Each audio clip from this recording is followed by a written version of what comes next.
Hai, Assalamualaikum anak-anak. Bagaimana kabarmu hari ini? Semoga semua dalam keadaan sehat ya. Ayo, semua tetap semangat mengikuti pembelajaran hari ini. Anak-anak, pada pertemuan sebelumnya kita telah membahas materi kelangkaan. Kelangkaan adalah ketidakseimbangan antara kebutuhan yang banyak sementara ketersediaan barang terbatas. Coba anak-anak, ada yang masih ingat apa itu kebutuhan? Ya, betul sekali. Kebutuhan adalah suatu keinginan terhadap suatu barang atau jasa yang menuntut adanya pemenuhan.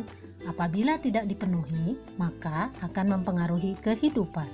Nah, sekarang apa bedanya kebutuhan dengan keinginan ya? Mari anak-anak ikuti pembahasannya dalam materi hari ini, yaitu kebutuhan manusia. Inilah perbedaan antara kebutuhan dan keinginan.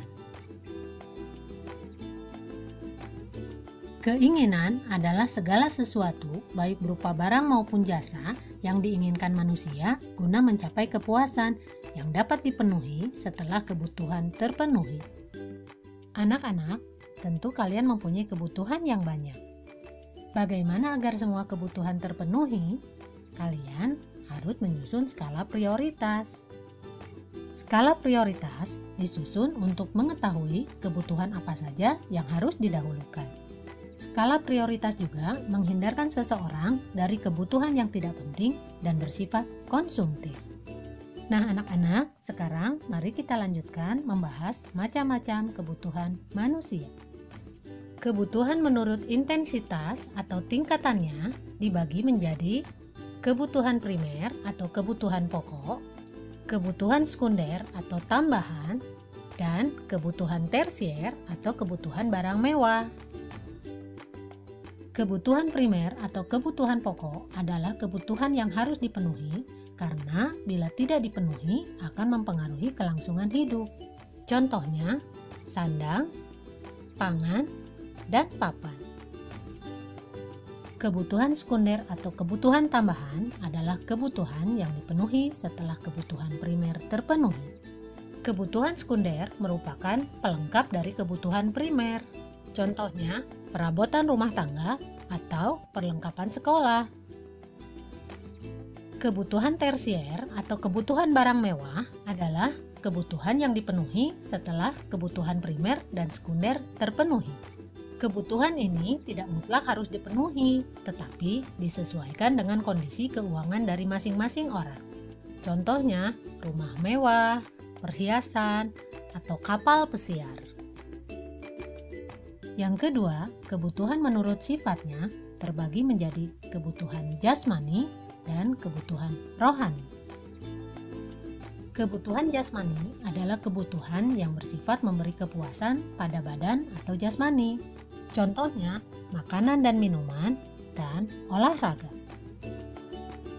Sementara kebutuhan rohani adalah kebutuhan yang dirasakan untuk kepentingan jiwa manusia. Apabila kebutuhan ini terpenuhi, akan merasa puas, aman, dan tenang. Contohnya, kebutuhan akan agama, pendidikan, atau rekreasi. Yang ketiga, kebutuhan menurut waktu penggunaannya terbagi menjadi kebutuhan sekarang dan kebutuhan pada masa yang akan datang. Kebutuhan sekarang adalah kebutuhan manusia yang harus segera dipenuhi pada saat dibutuhkan. Contohnya, obat sangat dibutuhkan bagi orang yang sakit. Kebutuhan ini tidak bisa ditunda karena akan berakibat fatal. Kebutuhan masa yang akan datang adalah kebutuhan manusia yang pemenuhannya dapat ditangguhkan pada masa yang akan datang. Contohnya, uang tabungan bisa digunakan untuk pendidikan masa depan.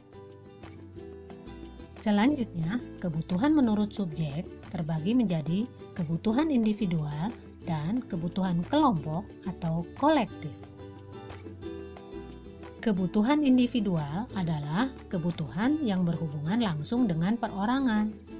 Contohnya, pakaian, sepatu, dan kacamata.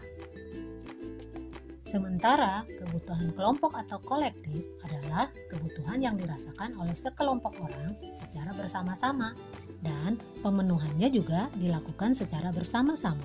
Contohnya, kebutuhan akan jalan, sekolah, dan pasar. Anak-anak, kebutuhan manusia yang satu dengan yang lain berbeda ragam dan jumlahnya. Perbedaan ini disebabkan oleh faktor-faktor yang mempengaruhinya. Faktor-faktor yang mempengaruhi kebutuhan manusia, pertama, jenis kelamin, yang kedua, tingkat pendidikan, ketiga, lingkungan tempat tinggal, 4. Kemajuan ilmu pengetahuan dan teknologi, kelima, tingkat pendapatan, keenam, status sosial, dan ketujuh, perbedaan selera. Agar dapat melangsungkan kehidupannya dan memperoleh kemakmuran, orang harus mampu mengimbangi kebutuhan dengan alat pemenuhan yang ada. Apa sajakah alat pemenuhan kebutuhan itu? Akan kita bahas pada pertemuan selanjutnya. Sampai di sini dulu pembahasan kebutuhan dan macam-macam kebutuhan. Kita berjumpa lagi pada pertemuan selanjutnya. Wassalamualaikum warahmatullahi wabarakatuh.